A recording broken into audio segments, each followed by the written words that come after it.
for responding to our invitation, Mom and myself, to come for this Thanksgiving. Thank you very much for coming. Secondly, I want to congratulate the religious people for forming the Interreligious Council.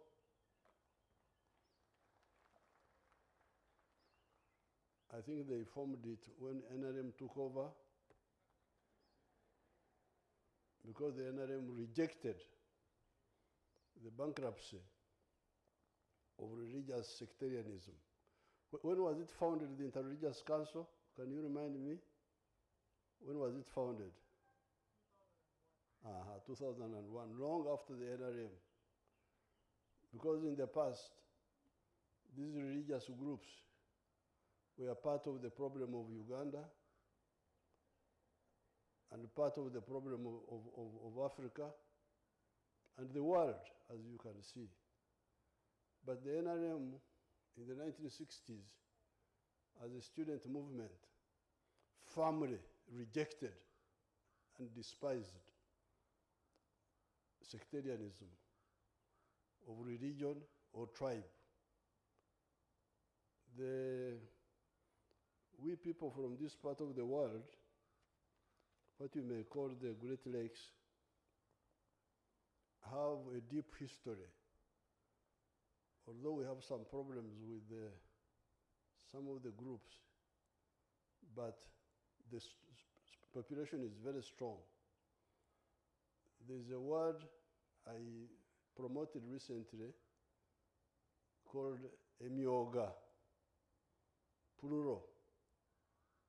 If it is one, it is omwoga, meaning life specialization. Before the Europeans came here, we had no unemployment. There was nobody who was not employed. Everybody was employed according to the specialization of your family. We had the cattle keepers, we had the cultivators, we had the blacksmith, the carpenters, the people, each of those is called Omoga. And because of that, there was always interdependency. You would specialize in one area, and then you exchange. It was called okchurka, barter trade. You exchange between the groups.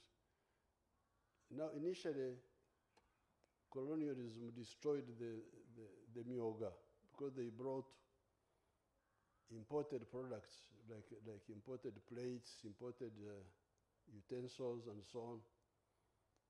But when the NRM came into government, we have been able to revive and sort of modernize those skills. And when I'm moving around during the PDM tours and during the campaigns, I see it's beginning to take root. That's why the country is strong. We have got all the basics here. We have food, as you can see, food of all types. We have many of the industrial products which we used to import. They are now made here. The economy is strong. There is some few issues that will be addressed, but the infrastructure to address them is there, but it's not fully used. For instance, the issue of the service delivery. You get some corruption in some of the areas, like PDM, you get some corruption. You get some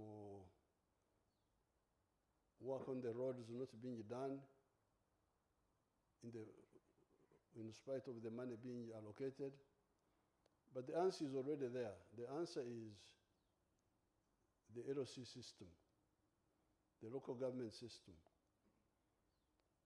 when we created that system, we were aware that there was the old administrative structure of the DC, the Saza chief, the Gombora chief, the Muruka chief, and those were there.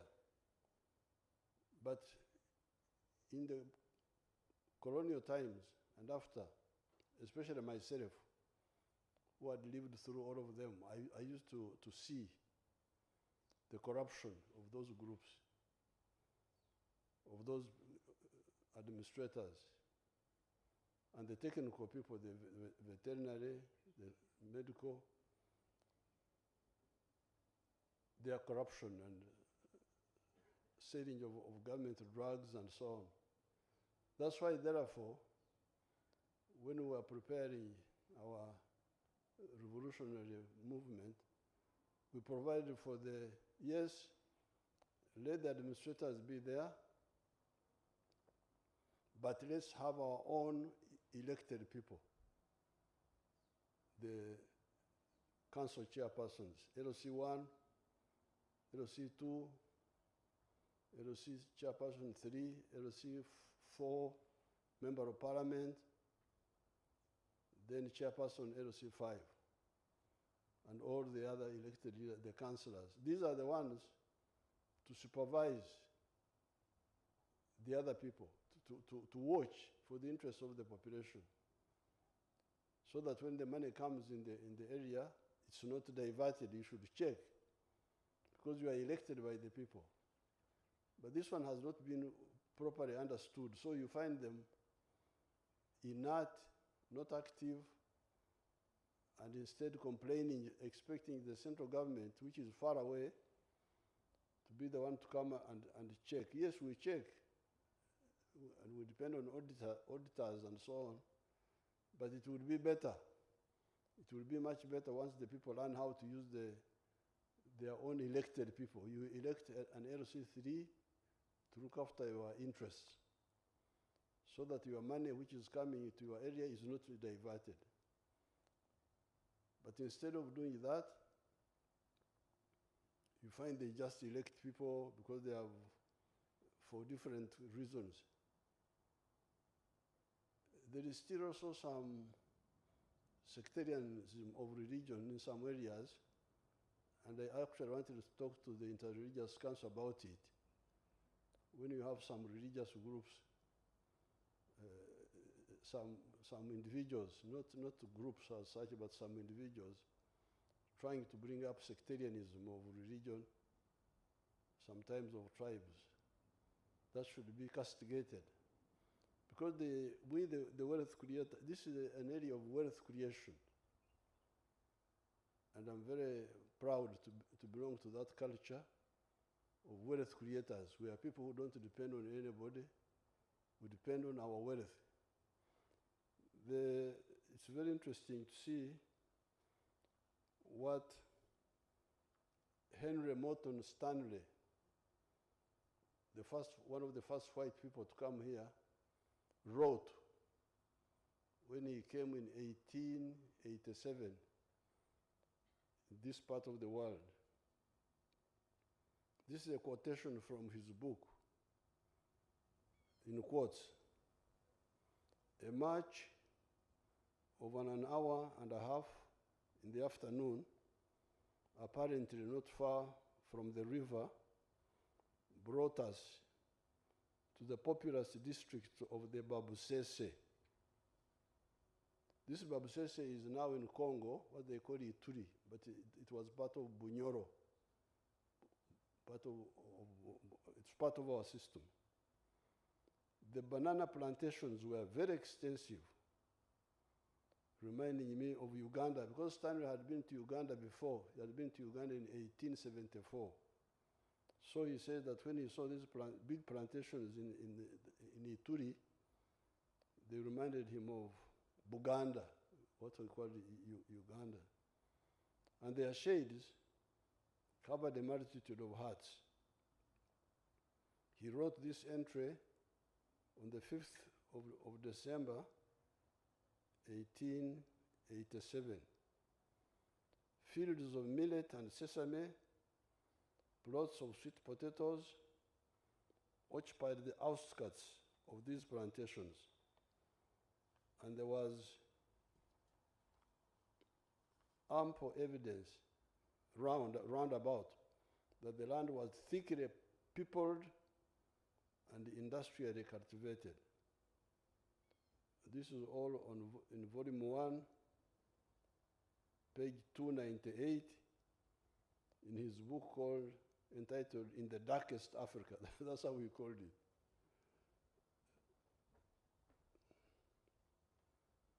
Then he continued,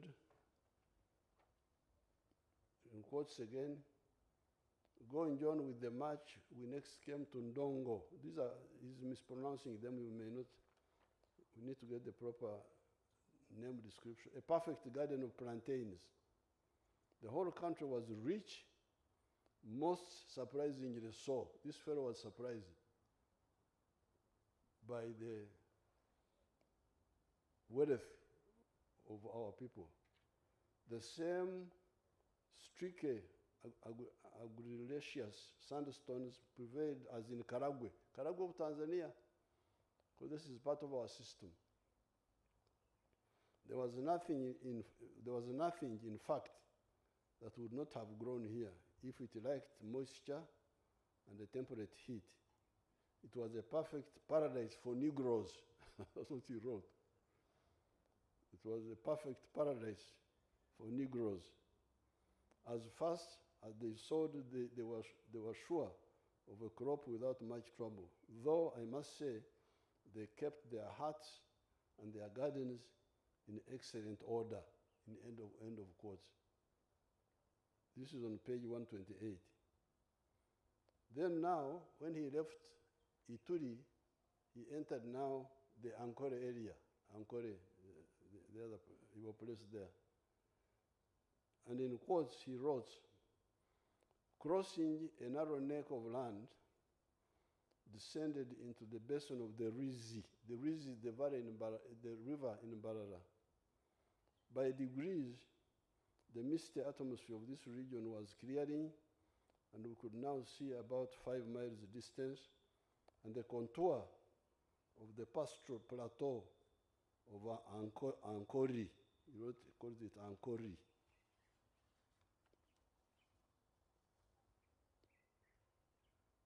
Not by any means that it's best. It was well into the drought season. The dry season had commenced 2 months previously. Hilly range, steep corn, hammock and plain were clothed with grass ripe for fire. The herds were numerous and all as fat as prize cattle. In the valley, we had passed over 4,000 cattle of the longhorned species. The basin of the Riz, which we were now in, and which was the heart of Ankori, possessed scores of the finest herds of cattle I had never seen before. He writes on page 371, 372. So this area, I've actually been wondering what the problem could be. Because you get people just running around, going here, going there. And why we in the NRM were able to farm, I discovered that it is because some of us kept touch with this historical heritage. And whatever knowledge we get from outside, we add on what we have. And because of that, when it comes, for instance, to sectarianism, we despise it. We despise sectarian ideas. Why? Because I am a wealth creator. I am a cattle keeper and a crop grower. What I need from other people is for them to buy my cow, my milk, my beef, my bananas, and me also to buy something from them. So when you come to me and you waste my time with the sectarianism of religion or tribe, nkugambirirawo nti sitaani nvaako. Genda setaani, genda. You are useless to me. I want mutually beneficial interaction, not sterile groupism. Some of the countries in Africa have been destroyed by sectarianism. You can see Sudan, Khartoum. Khartoum was a very powerful country, Sudan. But they destroyed it by sectarianism of religion and of race. And we told Bashir, please, they were calling these South Sudanese, calling them Arabs. If you say South Sudanese, he's not actually black, he's actually blue. And you call a blue man an Arab, he must be sick. So it went on and on and on until Sudan broke up, and you see what is happening there. So therefore, we are now coming up. Uganda is moving at a faster rate. I think this year we shall grow at 7%. GDP, one of the fastest. And when we start our oil flowing, we shall grow by double digits, more than 10%. Therefore, the future is bright. And I would want to appeal to everybody to stick, because you are talking, one of the religious leaders was talking of values that bind us. We need to agree on those values, minimum values. We in the NRM, we have said the minimum values are patriotism, love Uganda. Why? Because you need it for your own good. Love Uganda. Don't only love your tribe and your religious group and this group, because those may not help you so much. Uganda helps you better than the subgroups. So that's why we say principle number one, patriotism. Number two, Pan-Africanism. Love Africa. Why? Because you need it for your own prosperity. Where would we be selling our cement now if we do not have the East African community? We have got surplus cement. We have got surplus milk. We have got surplus maize. We have got surplus sugar. The internal market is not enough. Where would we be selling our products if we didn't have East Africa? If we had not worked with Mzee Moi and Mzee Mwinyi and Mukapa to bring back the East African community, which has now expanded to 8 countries now.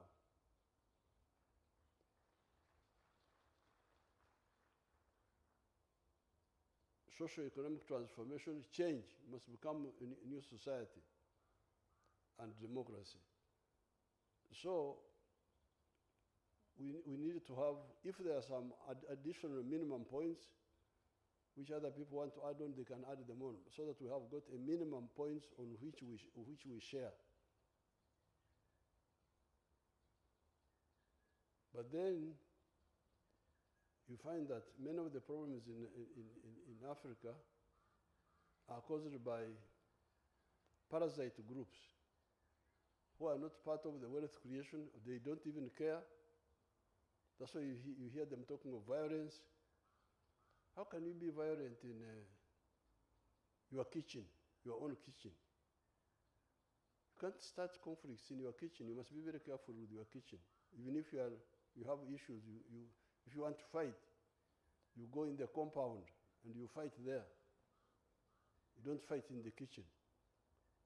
But you find groups which promote, mainly pushed by foreigners, because we follow them through the intelligence channels, to create chaos, which of course will not happen in Uganda. There will be no chaos. Nobody will create chaos here. Whoever tries will end up badly, I can assure you of that. Because we have the infrastructure to ensure that there is peace. So therefore, I'm very glad that we have been able to come here, end of the year, to see you, when I see you here singing, so happy, all these groups, Matari, what have you, the other, the Bachwanga.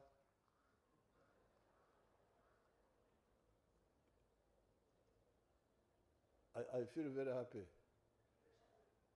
I only feel suppressed because my Mbara High School end of year song was not sung. So I would ask the choir to sing it for me as when I finish. Lord, dismiss us. That one there.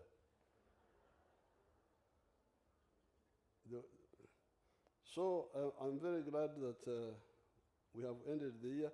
I would happily meet the Interreligious Council in the evening, because during the day I'm campaigning, but if you can be able to have some night time, I can see you, and you in the village is not here. I will see you not in, because I don't stay in Kampala, I'm in the village most of the time. So my PPS, get in touch with Archbishop Kazimba about meeting them up country, one of the evenings. And then also the media, the one of Serwada. I'm very happy. I like talking once you give me media. I can talk for ages. I have no problem at all. So with these few words, I congratulate you ending the year, and God bless you. Thank you so much.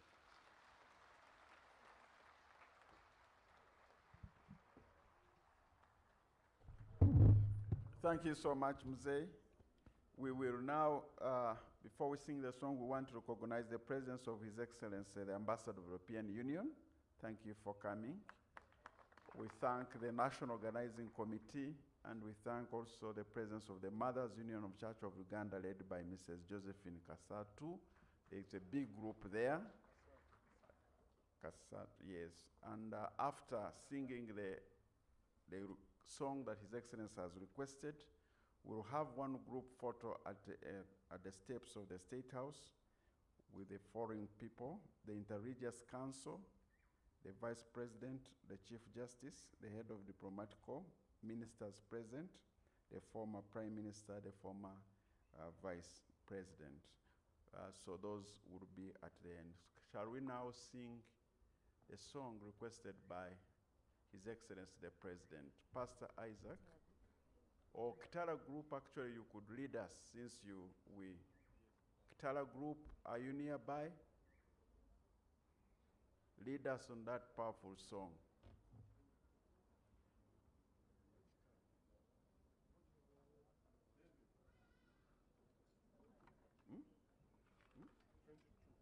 It's on page 22.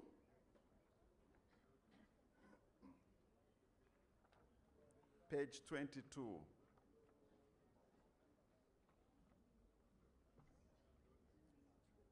Page 22.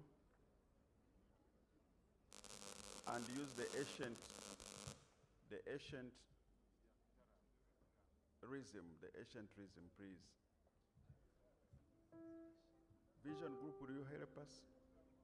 Quickly, please. On page 22.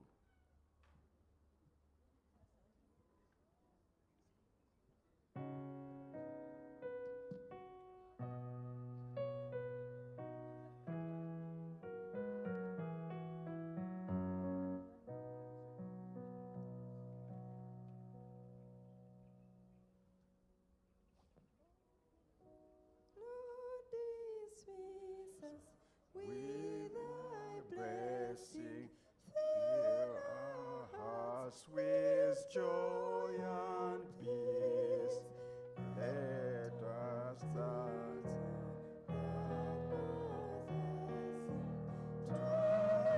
triumphing, redeeming grace.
This was our end of term song at Mbara High School. And then the other one, when the term opens, would sing the other one, the same tune, but another one called Lord Behold Us. Another one. Thank you so much. Thank you. This takes me back to 1959, 1960.